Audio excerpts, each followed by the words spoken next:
कार्यक्रम के पुण्यार्जक हैं श्री भीम सिंह जैन, श्रीमती कविता जैन, पारस जैन, जनकपुरी, संजीव जैन, रितु जैन, अन्वी जैन, ऐशना जैन, विकासपुरी, श्रीमती उषा रानी जैन, प्रभात किशोर, संगीता जैन, वैशाली, राजकुमार, आशिका जैन परिवार, नोएडा, श्री राजीव जैन, श्रीमती उषा जैन, असीम ख्याति, पार्थ जैन, ग्रीन पार्क, दिल्ली, श्री प्रदीप जैन, श्रीमती ममता जैन, सार्थक, सिद्धार्थ जैन, पल्ला, बख्तावरपुर, दिल्ली।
पचास लाख में 25 लाख तो बिल्कुल आस्तिक हैं।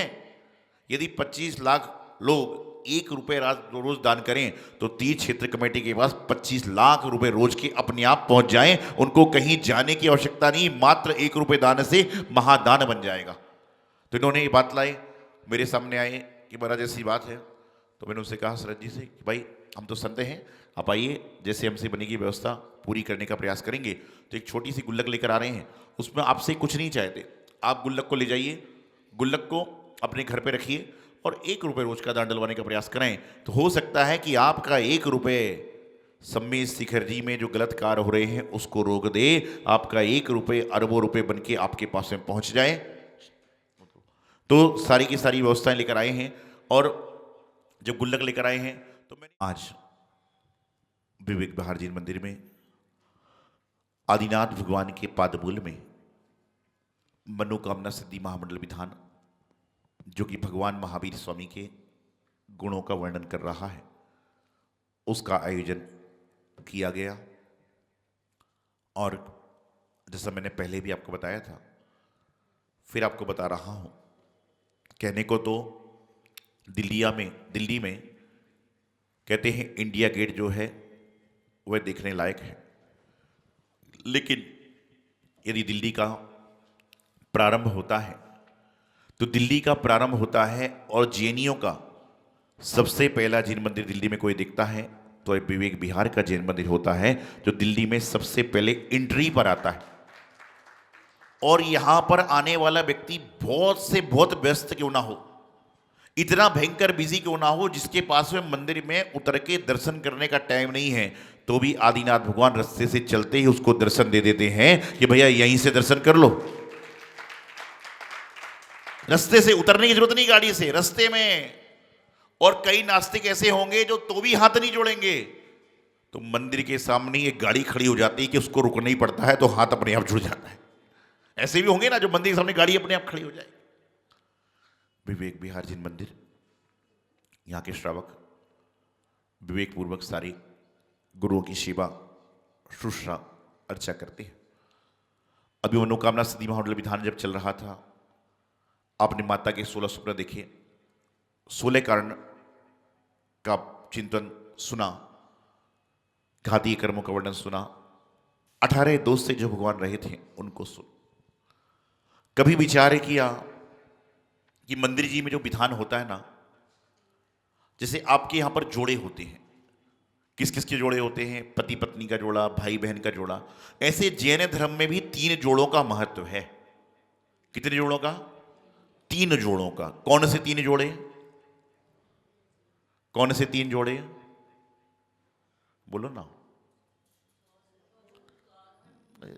सब ग्रस्त की बात करते हो यार। जैन धर्म में भी 3 जोड़ों का बड़ा महत्व हुआ करता है। कौन कौन से 3 जोड़े? तो कहते हैं सबसे पहला है पूजा अभिषेक।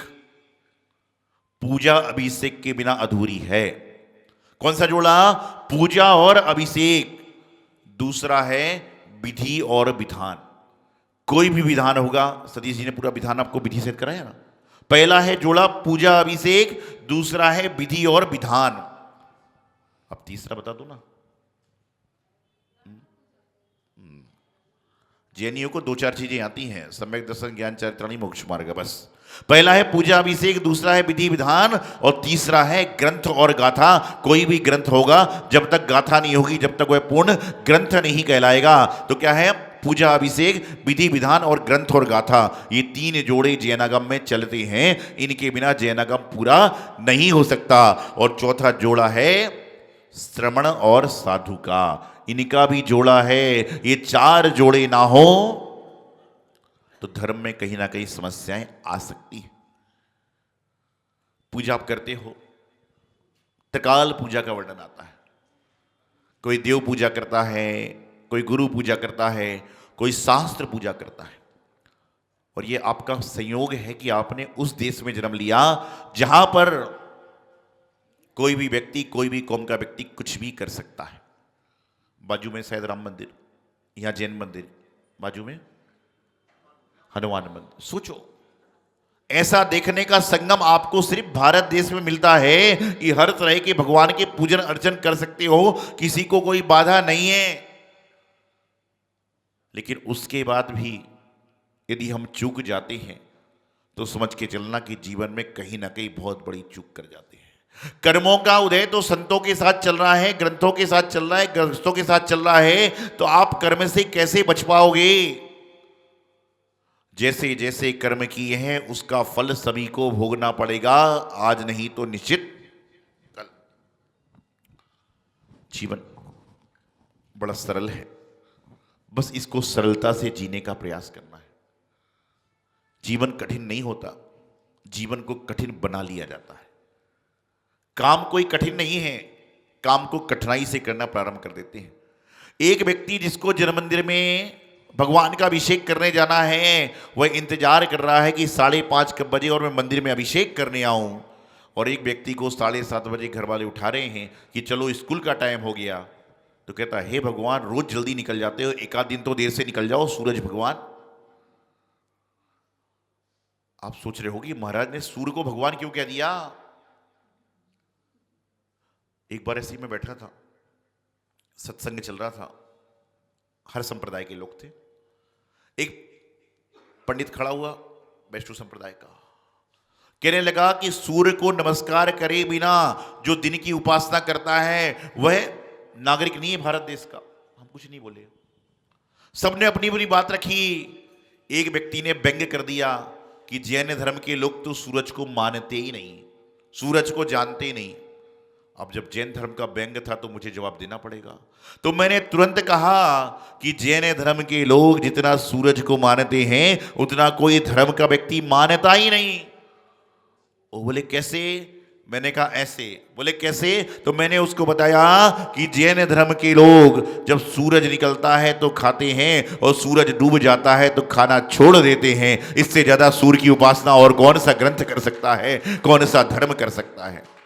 सूरज नहीं तो भोजन नहीं, और सूरज है तो भोजन होता है। ये मात्र जैन धर्म में है। तो सारे के सारे लोग बोले मात्र जल चढ़ाने से कुछ नहीं होगा, पेट में जल जब डालते हैं जब सूरज निकलता है।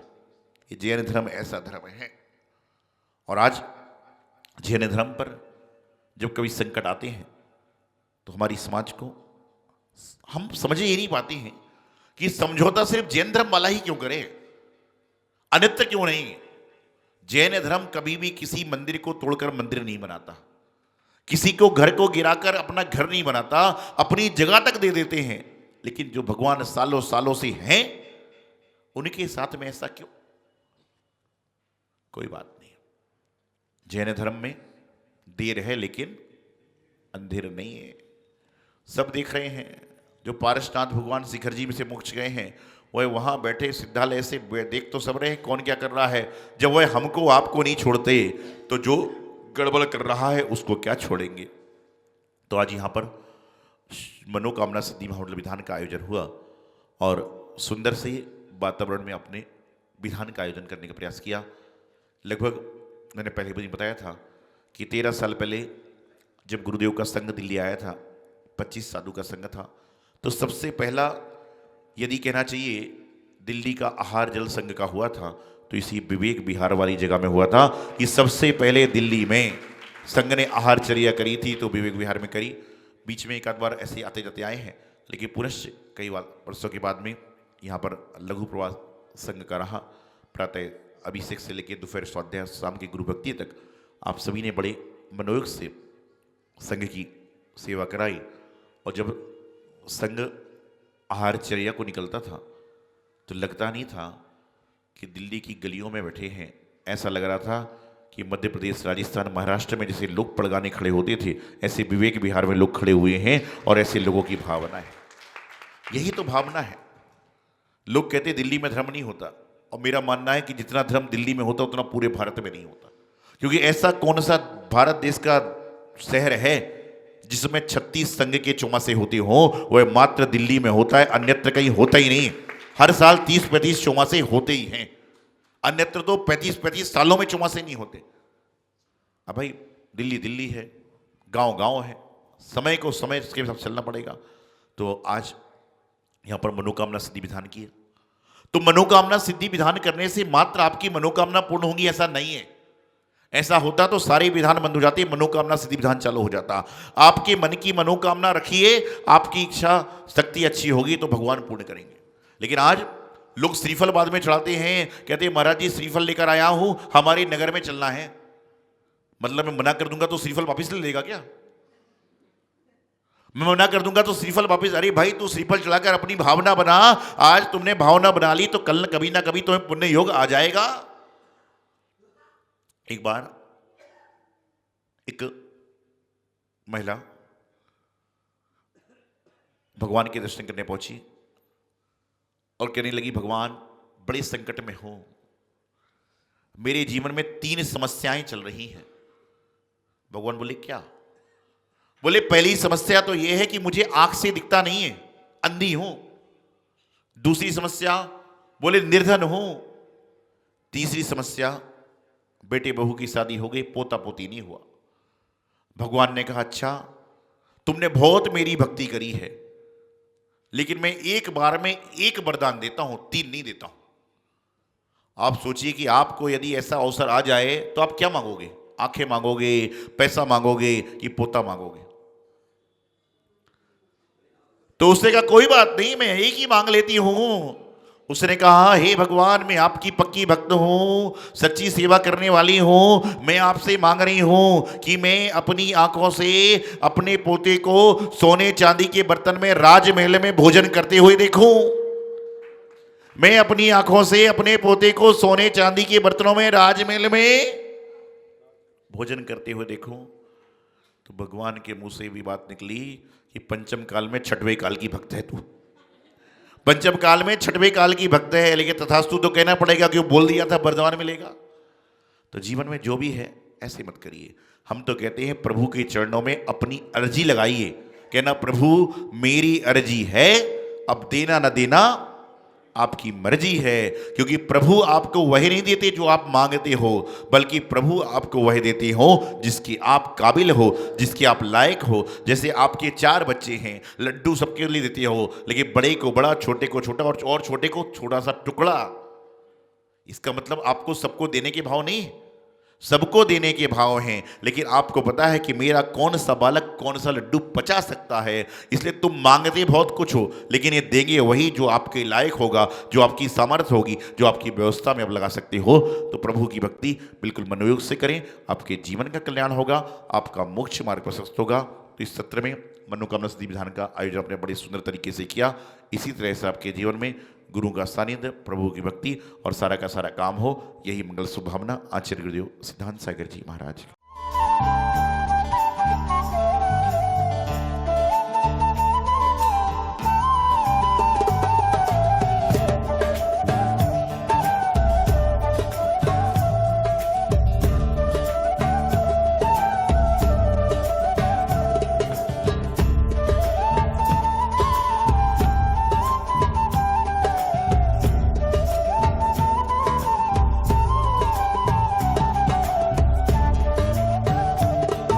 इस कार्यक्रम के पुण्यार्जक थे श्री भीम सिंह जैन, श्रीमती कविता जैन, पारस जैन जनकपुरी, संजीव जैन, रितु जैन, अन्वी जैन, ऐशना जैन विकासपुरी, श्रीमती उषा रानी जैन, प्रभात किशोर, संगीता जैन, वैशाली, राजकुमार, आशिका जैन परिवार नोएडा, श्री राजीव जैन, श्रीमती उषा जैन, असीम ख्याति, पार्थ जैन, ग्रीन पार्क दिल्ली, श्री प्रदीप जैन, श्रीमती ममता जैन, सार्थक, सिद्धार्थ जैन, पल्ला बख्तावरपुर दिल्ली।